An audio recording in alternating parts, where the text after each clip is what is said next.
معزز سامعین محترم، ماہ ذو الحجہ کا پہلا عشرہ، جس میں اہم ترین دینی افعال میں سے ایک عظیم ترین عمل قربانی کا ہے،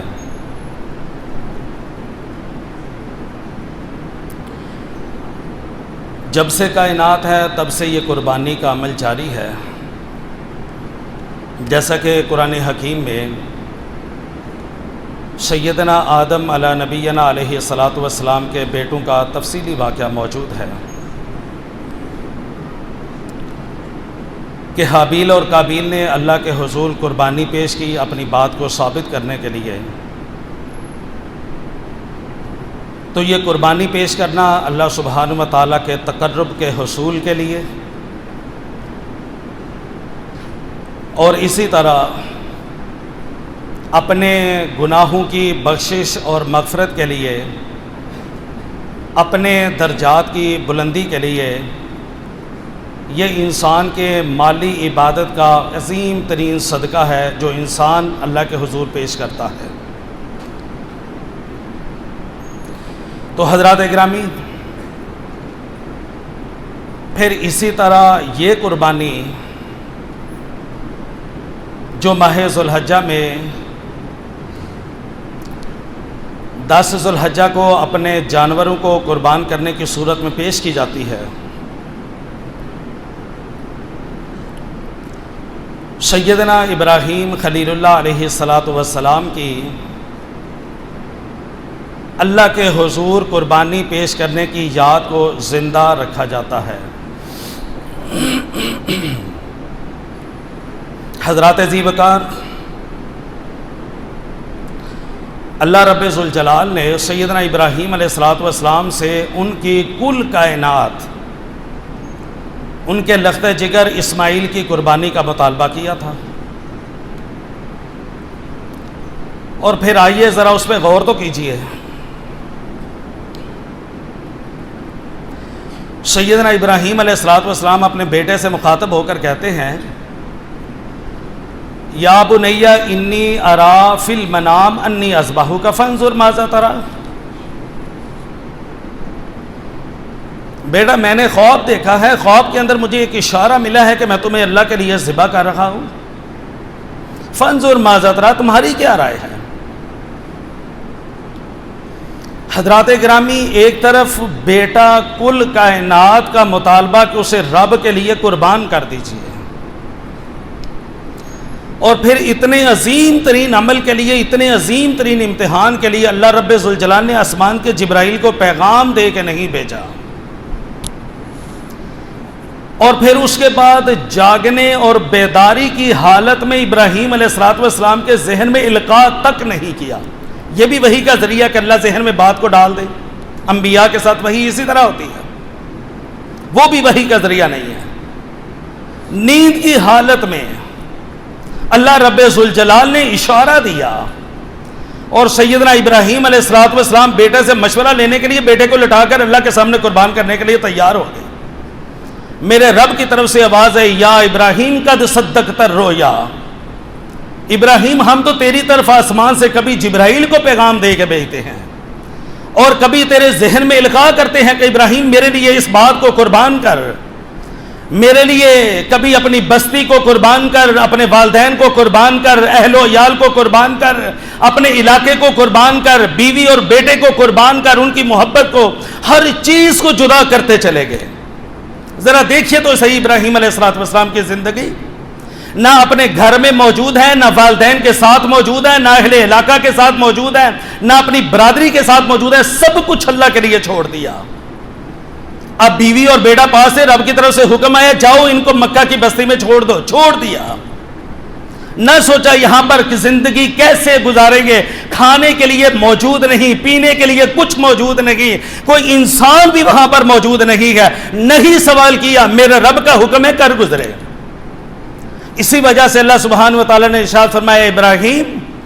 ہم نے تمہارا امتحان لیا چند چیزوں کے ساتھ، فَأَتَمَّهُنَّ، ابراہیم نے سب کچھ پورا کر کے دکھا دیا۔ اور پھر میرے رب کی طرف سے یوں ہی آواز نہیں آئی قد صدقت الرؤیا، ابراہیم وہ پیغام تو اپنی جگہ پر تھے جو آسمان سے وحی آ رہی تھی، القاء کیا جا رہا تھا، ہم نے تو خواب میں اشارہ دیا اور تو نے خواب کو بھی پورا کر کے دکھا دیا۔ اب کیا ہوگا؟ اللہ سبحانہ و تعالیٰ کو یہ ادا اتنی پسند آئی، اللہ سبحانہ و تعالیٰ کو یہ ابراہیم علیہ السلام کا عمل اس قدر پسند آیا اور فرمایا ہم نے قیامت تک کے لیے ہر نبی کی شریعت کے اندر قربانی کو لازمی قرار دے دیا ہے، ہر نبی کی شریعت کے اندر فرمایا وَلِكُلِّ أُمَّةٍ جَعَلْنَا مَنْسَكًا، ہر نبی کی شریعت کے اندر، ہر امت کے اندر قربانی کو ہم نے لازمی قرار دے دیا، ہر امت قربانی کر رہی ہے۔ آئیے نبی کریم صلی اللہ علیہ وسلم کے اعمال کو دیکھیے، آپ قربانی کے بارے میں نا بڑے عجیب و غریب قسم کے نظریات سننے میں مل رہے ہیں۔ قربانی کن کو کرنی چاہیے، قربانی کیوں کرنی چاہیے، قربانی چھوڑ دینی چاہیے۔ اللہ کے بندو، یہ ہمارے پیغمبر صلی اللہ علیہ وسلم کی سنت ہے۔ سیدنا عبداللہ بن عمر رضی اللہ عنہ سے سوال کیا گیا، فرمائیے یہ قربانی واجب ہے، سنت ہے، نفل ہے، قربانی کی حیثیت کیا ہے، حکم کیا ہے؟ سیدنا عبداللہ بن عمر رضی اللہ عنہ نے ارشاد فرمایا، اللہ کے رسول صلی اللہ علیہ وسلم مدینہ کے اندر 10 سال ٹھہرے، ضحى رسول اللہ صلی اللہ علیہ وسلم والمسلمون، اللہ کے رسول صلی اللہ علیہ وسلم قربانی کیا کرتے تھے اور مسلمان بھی اپنے جانوروں کو قربان کرتے تھے۔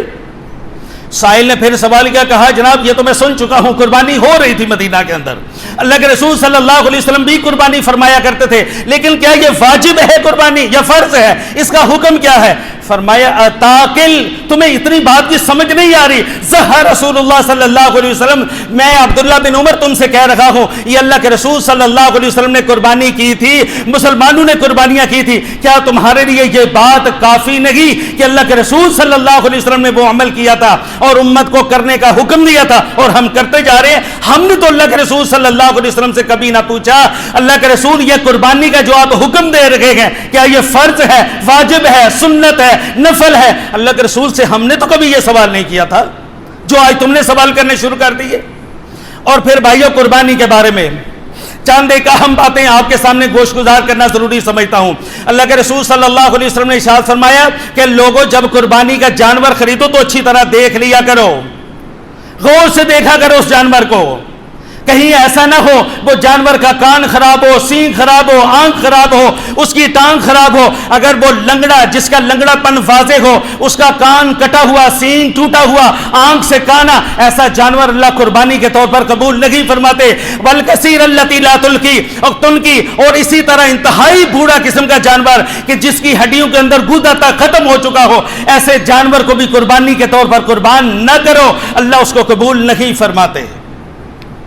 تو حضرات گرامی، یہ تو ہم نے قربانی کے جانور کے ایوب کو دیکھنا ہے، اسی کے ساتھ اس سے پہلی چیز کیا؟ سب سے پہلے اپنے اعمال کو دیکھیے، نیت کو دیکھیے، کہیں ایسا نہ ہو کہ ہم نے برادری کے اندر، اپنے بھائیوں کے اندر جہاں پہ ہم زندگی گزاریں ان کے درمیان فخر، ریا، تکبر، غرور کے لیے لوگ کیا کہیں گے، میں نے قربانی نہیں کی، نہ بھائی ایسی قربانی ہے تو قربانی نہ کریں۔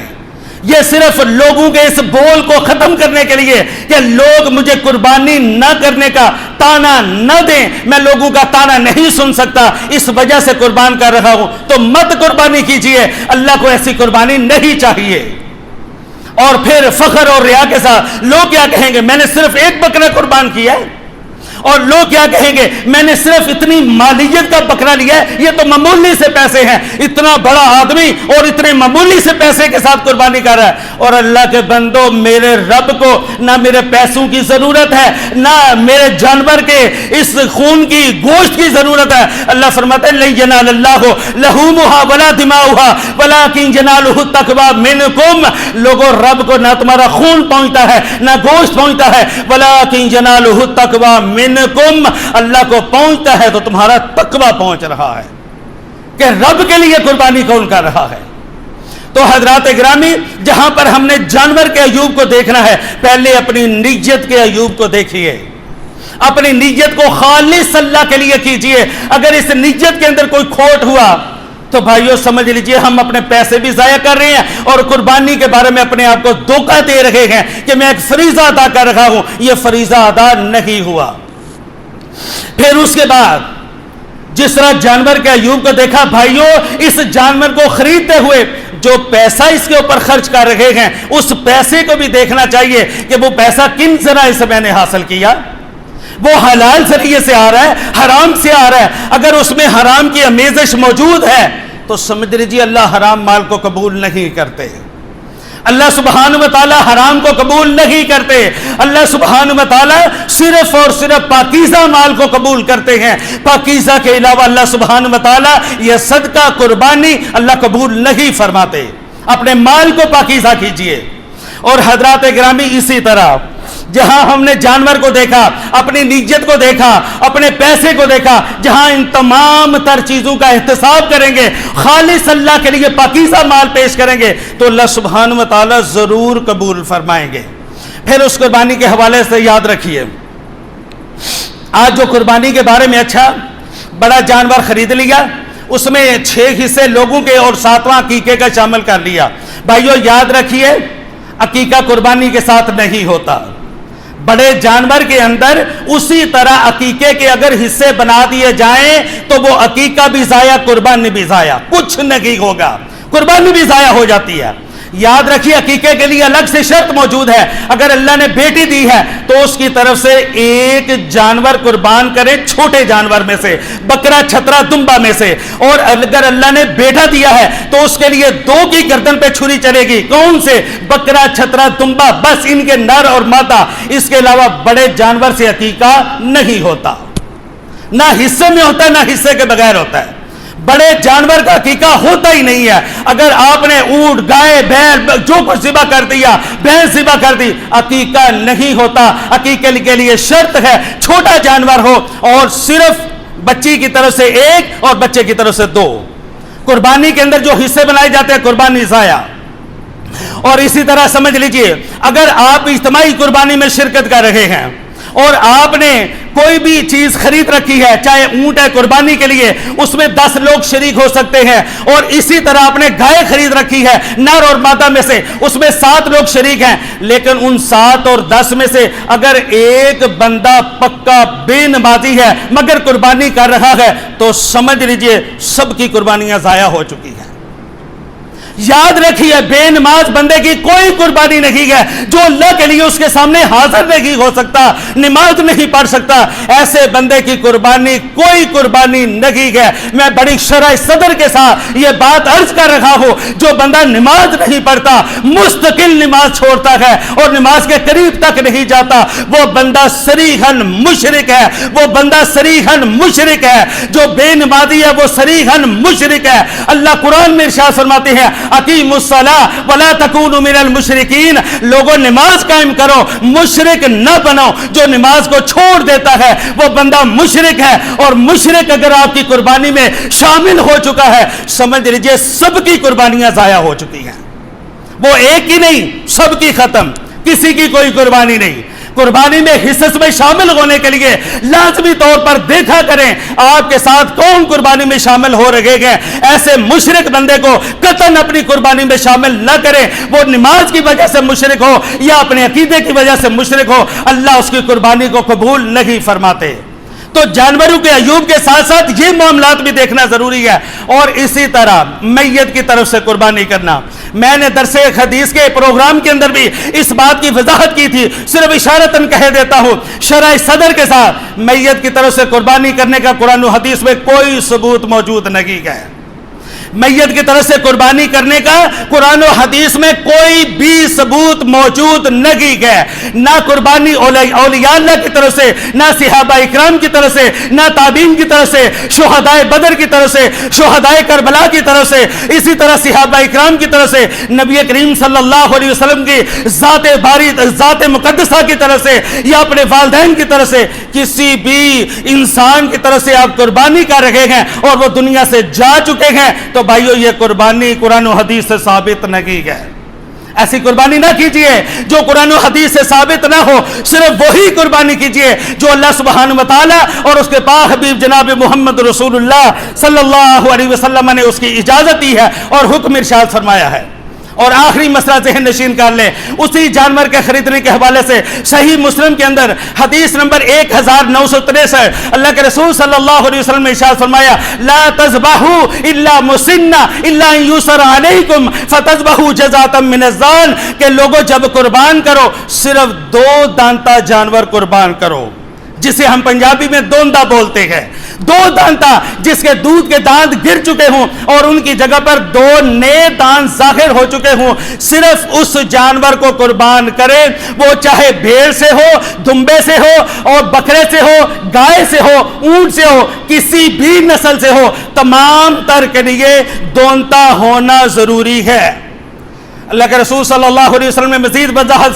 فرمائی الا یسر علیکم فتذبحوا جزاۃ من الظان، ہاں اگر تمہارے لیے معاملہ مشکل ہو جائے کہ تمہاری منڈی کے اندر، علاقے کے اندر دونتا جانور ملتا ہی نہ ہو، تو بھیڑ کی نسل میں سے 1 سال کا قربان کر سکتے ہو، یہ مجبوری کی صورت میں ہے۔ جب معاملہ انتہائی زیادہ مشکل ہو جائے تب ایسا کرنا ہے، ویسے اس بات کی اجازت نہیں ہے۔ اللہ سبحانہ وتعالی سے دعا گو پروردگار ہمیں نبی کریم صلی اللہ علیہ وسلم کی تعلیمات پر اور اپنے تمام تر احکامات پر کما حقہ عمل پیرا ہونے کی توفیق عطا فرمائے۔ اقول قولی ھذا واستغفر اللہ لی ولکم ولسائر المسلمین والمسلمات والمؤمنین والمؤمنات والحمد للہ رب العالمین۔